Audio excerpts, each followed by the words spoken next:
So I hope it will help to understand some of the things which I'll try to explain today.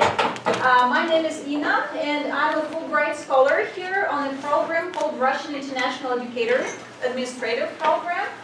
This is a 3-month program aimed at learning the structure of American education, at making some contacts that can possibly be developed to some of the partnerships.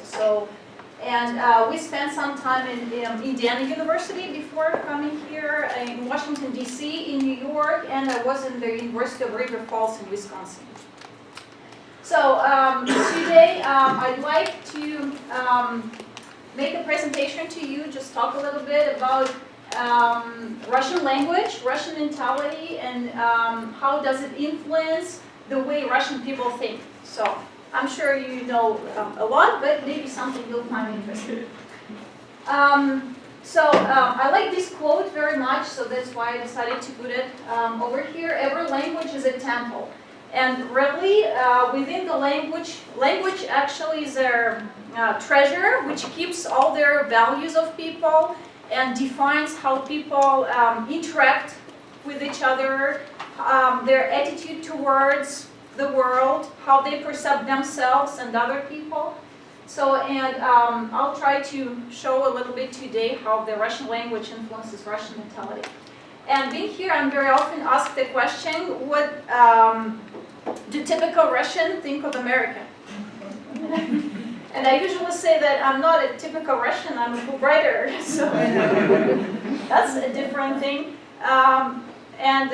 I'm from Siberia, so my university is in western part of Siberia, quite far from Moscow. And when people hear Siberia, they usually say, like, you have bears on the roads.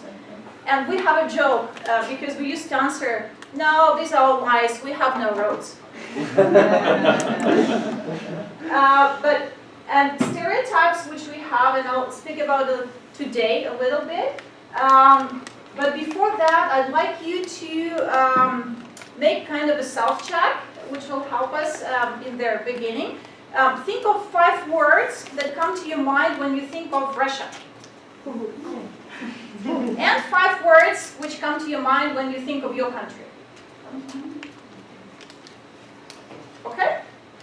So what words would you say for Russia? What comes to your mind? Working groups. Yeah, you definitely think of something, right? Hockey. Huge, hockey. Samovar. Samovar, wow, okay. Good. Anything else? Balalaika. Balalaika, okay. Putin. Putin. Putin, okay. Anything else?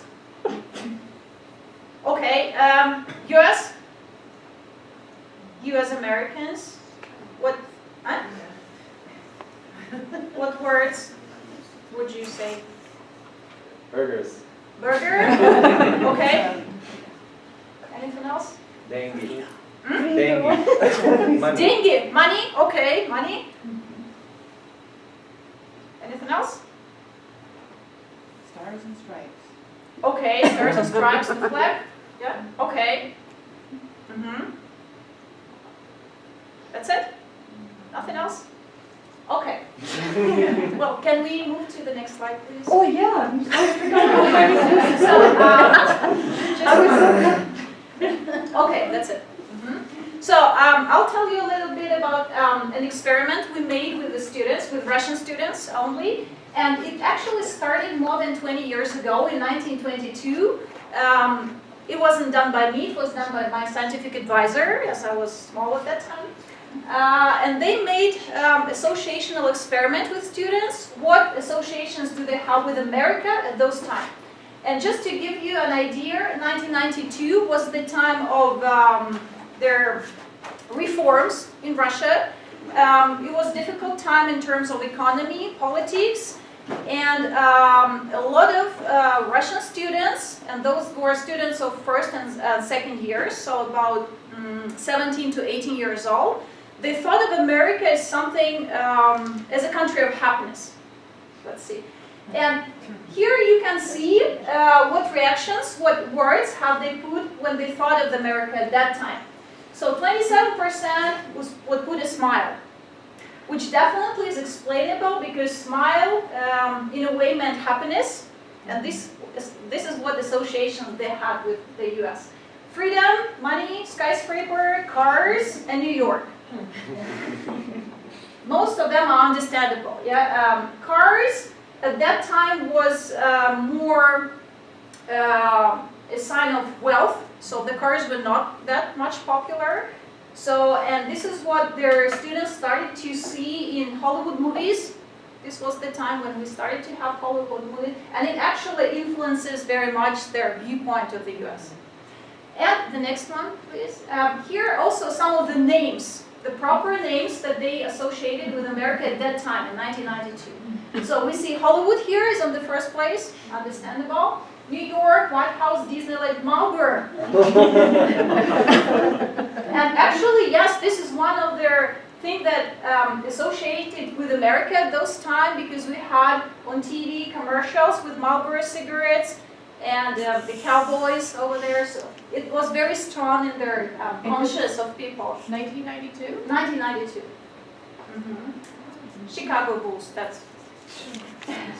Okay, so this was 1992. A few years later, actually 23 years later, I decided to make this experiment one more time to see what changes, if we have any changes. And these were the students again of the same age, but this was a totally new generation. And let's look at the next slide, please. Yeah, about Russia, sorry. We also made this about Russia. So how they saw themselves, so to say, their own country at that time, so 1992. Huge, I think somebody said that too, yeah. Motherland, 24%, history, culture, and vodka divided 23%. Home, 15%, Moscow, 19%, hope, 9%. Again, if we look back at what time was it, the time of their political and social restructuring, a lot of people, young people, were optimistic about the change, so that's why you can see the hope over here. And still there is sense of belonging, motherland, home, which are pretty much the same. You see how much it takes. Proper names, I think I also have that on slide. Yeah. So the names: Moscow, Kremlin, Red Square, Ivan, like the most popular Russian name, Pushkin, which is good, and Bolshoi Theater. So probably all of the names, yeah, which come to mind. So, a few years later, and this is their table with their difference. You can see we repeated these experiments in 2015 with Russian students, totally new generation. What do we have here? Hollywood takes 26%. Statue of Liberty, 29%. Apple or iPhone, 18%. Money was before that on the third place, yeah. Guns, 16%. And they put it different words, but I just united into kind of one concept, yeah. Dollar, freedom. Freedom, freedom. Cars disappeared at all. I didn't have a single answer of a student who would write cars. And this is also understandable because cars now accessible, so most of families have cars, and they are no longer associated in Russian conscious with the Western world, with America, so it just disappeared. The same for Russia. Can we have the next slide? So what was in 1992? You see, 2015. What do we have?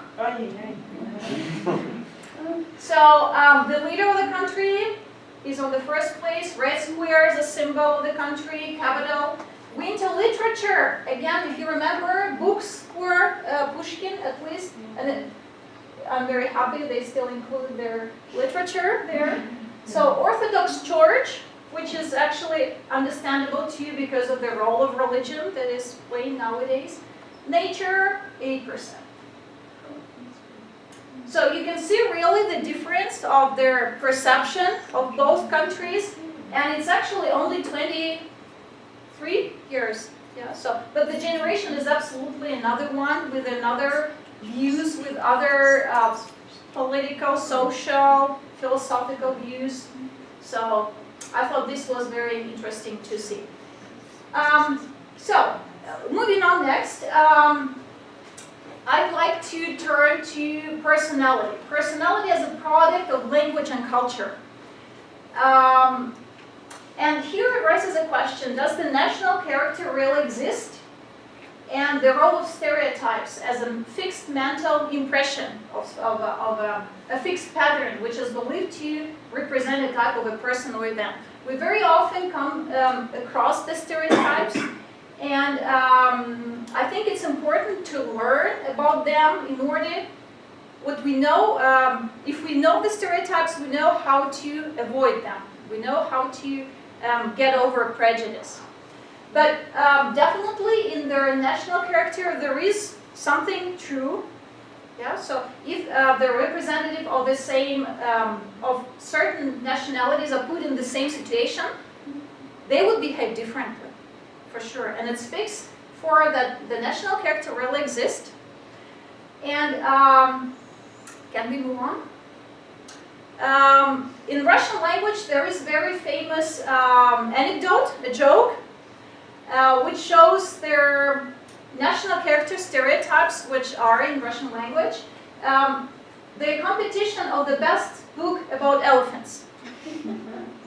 So, can we have the first? Yeah. So, I'll try to translate. So, the Germans, for this competition, would introduce the book, very thick book, called Introduction to the Life of Elephants. Englishmen brought a book in very expensive leather binding called The Ivory Trade. French introduced a book with a lot of illustrations, Love of Elephants. Americans brought a pocket book all about elephants. Russians have brought a many-volume book, Russia is the motherland of elephants. And Swedish is a book, Social Organization of Elephants.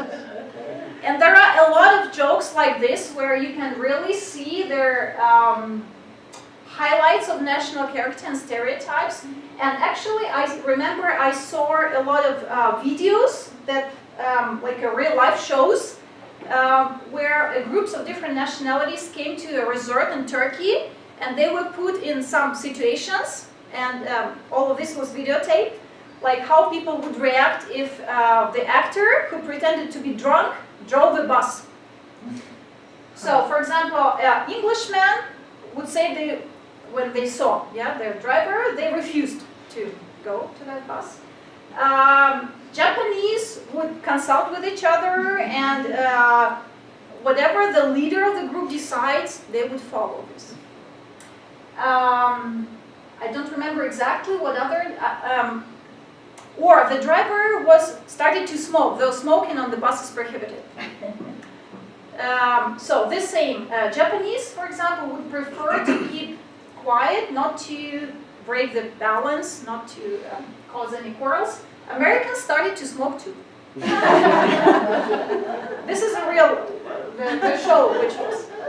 So it's really interesting how all of these things are seen. Can we have the next slide, please? And one of their, I think, key elements to understanding the national character and mentality through the language and literature is to look at the folklore. And mainly, usually, their hero, in every folklore there is one hero, like a Superman, if we say, who saves the land, who is their protector of the land. And in this hero, in this character, people saw their idea for somebody, for the protector of the land. But if we look at some Russian fairy tales, which are usually read to children, we see a very interesting character. It's called Ivanushka Durachok, or Ivan the Fool. He doesn't look like a Superman at all. He's quite lazy, not very handsome, though it says Хорош собой, but in usual fairy tales he's not very handsome. He seems kind of stupid a little bit, but when it comes to some critical situation, he is the one who finds the way out. He's the one who saves the situation, saves everyone. So it's very interesting. He's, from one side, he's more like antipode. There is a word in English. Antipode of the real Superman. Yeah, he seems very weak. But on the other side, he is more. He integrates the qualities over Superman and over simple person, so to say. And children, when they listen to these fairy tales, being young, they understand that you shouldn't judge a person by appearance, that you shouldn't judge a person by the way he behaves at first. And their female character, can we have the next slide, please? Usually it's Vasilisa Premudraya, Vasilisa the wise. Girls like it. And also, the same message. You shouldn't judge by your appearance. This is a very famous fairy tale. This is supposed to be his bride. Yeah, it was a frog at the first and later turned into most beautiful wife. So you really have to look at things, to look at people through using your heart and not your eyes. So this is what children learn from the beginning, and these stories are read to every child. I read it to my daughter too. So yeah, can we have the next? And also, it's very interesting if we look at some of their concepts or notions, which we have in Proverbs, as Proverbs is a concentration of their values, ideas in the language. If we take equality over responsibility, in English there is a proverb, too many cooks spoil broth. And this is, with this meaning I could find the only one, maybe you know more. But for this, the same, we have 12 Russian versions. And I just put here 4, but there are 12. So definitely it says what? That this quality is adherent to the Russian character, yeah? Or otherwise in the language there wouldn't be so many versions of it. Vice versa, can we have the next one? If we look at the concept of diversity and freedom, for 7 English proverbs, there are only 2 Russian proverbs, which I could find. So, some of the English ones and the Russian one. Каждому свое, на вкус и цвет товарищи нет. So, probably this is not their most important value if it's kept in the language this way. Yeah. It's very interesting because we can also see that in the language itself, on some of their levels of the language, and probably the most vivid one is their use of pronouns, ty and vy in Russian. They are all you in English. But their usage of these pronouns really shows their distance in relations to a person. And a lot of people would be hurt if you use ty instead of vy under certain situation. So somewhere in the book I read that a lot of fights started with using their own pronoun.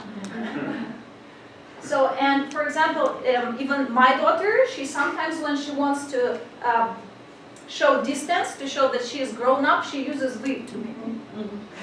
So. Another one is their suffixes. In Russian language, we have diminutive suffixes like kot, kotik, dom, domik, ложка, ложечка, and so on. So their suffixes showing their softness, the tender approach to the world, and exactly to the world, not only to people, because very often we use the suffixes about objects. And in English, it's very difficult to translate, like if it's possible about a girl, девочка, like a small girl, yeah, or, but for the objects, ложечка would be like my dear little spoon, things like that. It causes troubles at translation. So, for example, from the poem of Sergei Yesenin, «Ты жива еще моя старушка», старушка, the only variant which it was in translation, dear, my dear little old woman. But it's not the same, right? It's not the same. So, can we have the next one? For example, the name Maria, I have a niece, she is Masha, Maria. So the way we can call her, and we usually call Mashinka, Mashutka, Mashunya, Mashunichka, and many more variants of their same name using these suffixes. The same about their objects. Ложечка, like the spoon, my little dear spoon. Маслице, butter. Больничка, this is very interesting. Hospital. Больница, больничка. When would we use this word? For example, if I have to take my daughter to a hospital, I would say, пойдем в больничку. Not to the hospital, but больничка makes it sound less frightening for children. So it's very interesting. This is also used in marketing very often, which I saw nowadays. Like we have this cookies, овсяночка, oatmeal, yeah, oatmeal, yeah, but with this suffix. So it sounds tender, it sounds soft, so it attracts people more. Can I have the next? On the level of punctuation, I thought that this is probably the most bright example of how emotions are reflected in punctuation. So in every salutation in letters, we use the exclamation mark. And it doesn't really matter if it's business correspondence or you're just writing to your family, we would always use this. Whereas in their English variant, we usually use comma, right?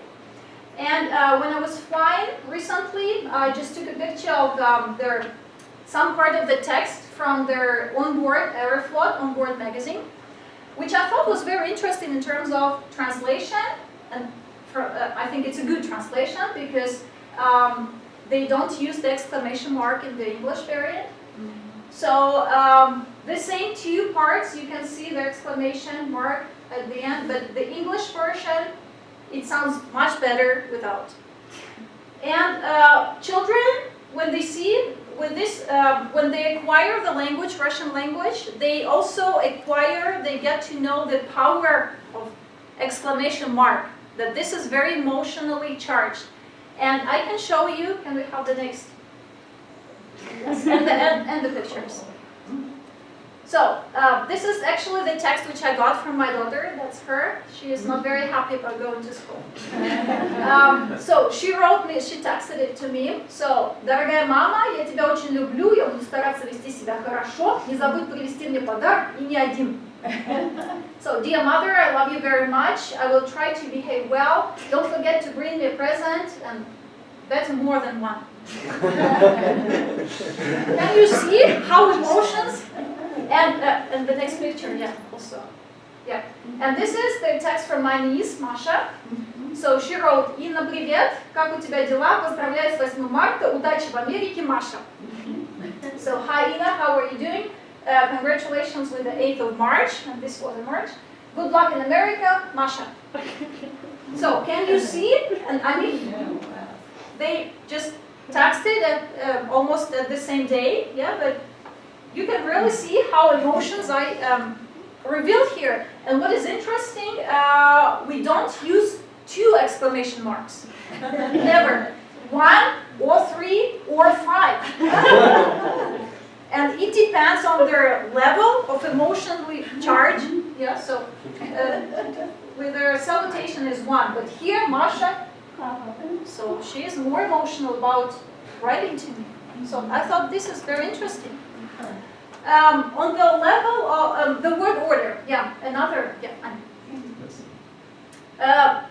One second. So English language has a fixed structure. We all know that. In Russian, you can actually make a sentence, put their words in whatever order you like. It will depend. It will have a little bit of, how to say, emphasis may be different, yeah, in the sentence, but the meaning is the same. So, Katya любит Петю, Kate loves Pete. Or the next. Петю любит Катя, Kate loves Pete. Петю Катя любит, Kate loves Pete. Любит Катя Петю, Kate loves Pete. Okay? Yeah, and the next. Любит Петю Катя, Kate loves Pete. And there, one more, the English. So, These are all the same sentence. So you can see that, well, there is actually an idea that if the language has their fixed order, it somehow influences the way people think, so they become more organized, maybe more disciplined, and the way it's in Russian language, maybe it contributes more to creativity, so maybe. It's not proved, but maybe.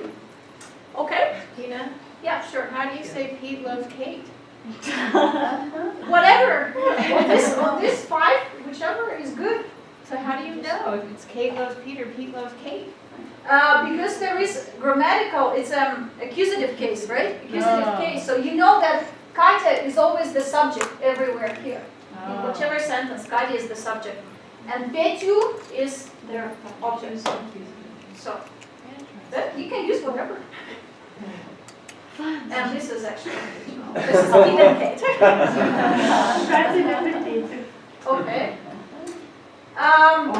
Interestingly, yeah, like I heard a lot of people saying about this concept, and it actually is interesting because some people think this is something special about Slavic, so some people find it more ironical, but I found a very interesting quote. Anya, can you please press? Yeah. This is actually from the book How to Be an Alien of George Mikes. He's a Hungarian comedian. So this is a funny book, but this is a quote he wrote about Slavic soul. The worst kind of soul is the great Slav soul. People who suffer from it are usually very deep thinkers. They may say things like, sometimes I'm so merry and sometimes I'm so sad. Can you explain why? No, you can't, don't even try. Or they may say, I'm so mysterious, I sometimes wish I were somewhere else than I am now. Or, when I'm alone in the forest at nighttime and jump from one tree to another, I often think that life is so strange. And this is very deep, it's just so, nothing else. So, but yeah, this is something that is described in many books, and I don't really know if there is anything specific about the soul itself, but I think it's more just built up into their mentality. Can we have the next one? So, moving on to the question that people very often ask, why Russians don't smile, and I'll try to give my point of view why Russians, they smile, but a different smile. So these are 2 different smiles. Some of the pictures that I choose for this. And for this picture, there was a text like, can you guess who is from which country? You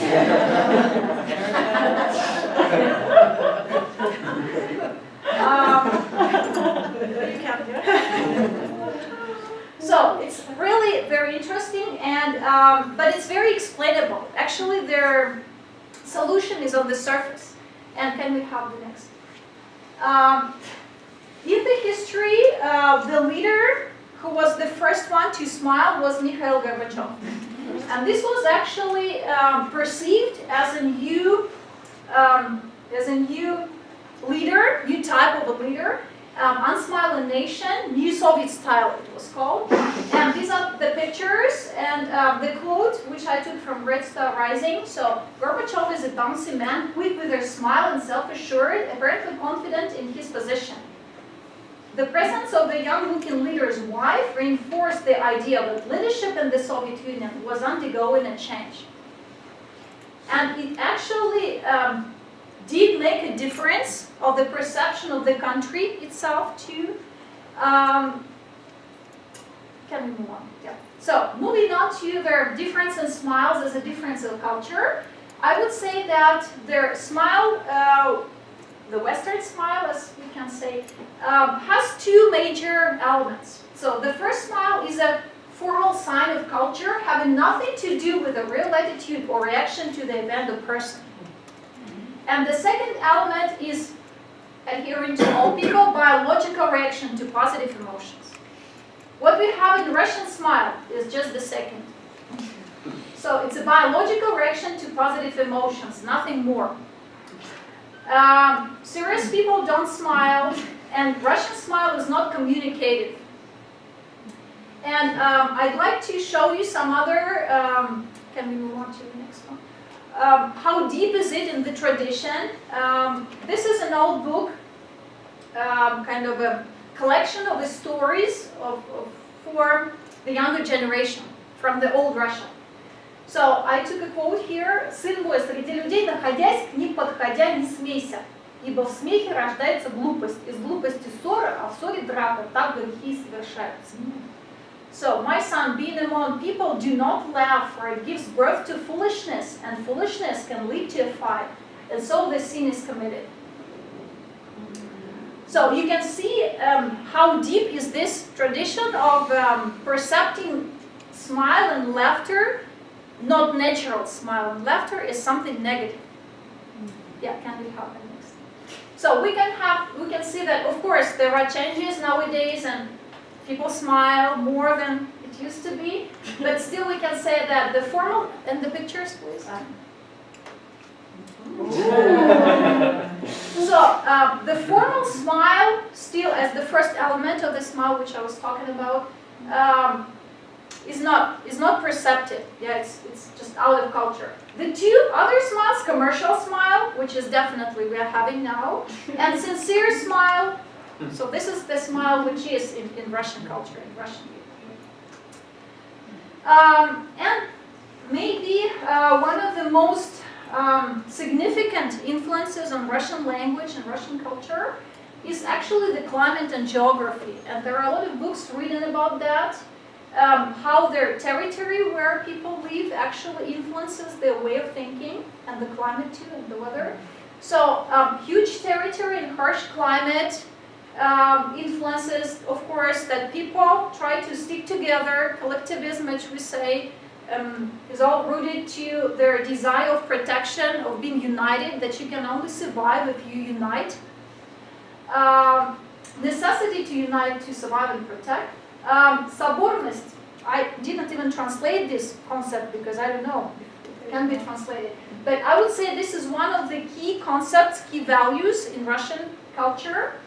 And this is a kind of spiritual unity of people. Собор is a cathedral. So firstly, it began with the uniting people through religion. And now соборность is understood more as their spiritual unity of the whole nation, of the country. Actually, no matter of their religious belonging. So I would say that соборность is one of the key concepts, the same as diversity in the US, which actually defines the way people think. And flexible time perception. And there is actually their interdependence. The bigger territory where people live, the more flexible they are with the time. So that's why Russian perception of time is more flexible. 15 minutes is not being late for Russians. And in my practice, and it really depends from people to people. So for sometimes when I do some of the projects, I usually ask if, for example, they say, have to finish it today. So I ask, when does your today finish? And he said, well, tomorrow morning. Okay, that's a good today. So this flexibility of time perception is also something that comes with their climate, with their huge territory. They're just something which is integrated into the mentality. So more or less, this is everything, but this is modern Moscow, so it's... if you have any questions, please ask, I'll be happy to, or maybe some comments. But I thought just to include some of their most important things from my point of view. So what, if, from your perspective, when you first came here, was the most surprising thing that you learned about the difference between this country and your country? Well, I first came here when I was 16, in 1996. So, and this was a huge difference. So, I was an exchange student in Montana High School, and it actually was very good that I was prepared, and we had a good orientation program. like I have to be open-minded. And I always kept in my mind, okay, I have to be open-minded. I have to look at the things that are done in a new way. And it really helped me, so it was a great difference with the way of life I used to have while I was in school and my exchange year. But I wouldn't say that there are some things that shocked me really, so no. No, in terms of relations between people, family members, not that really strike me, no difference like that. Are you perceiving different changes, cultural changes in today's Russia regarding these intense relations with the global north? Mm-hmm. Well, it's actually very sad to see what is happening today. And I'm saying because I'm the person from international, the head of International Relations Office. And first of all, we are the people and students who are influenced by these changes. So I wouldn't say that in terms of relations or in terms of attitude of people, nothing changes. Of course, we are confronted with some restrictions on the terms, in terms of politics, in terms of some other conditions, so it's harder to get a visa from both sides, and it's harder to implement some of the projects. But still, it's important that the people themselves shouldn't be associated with the government. And that's important for both sides. Right? And I hope we'll get over this turbulence. Okay, any other questions? Well, in case if you have any questions, I'll be here, so please ask. Thank you very much.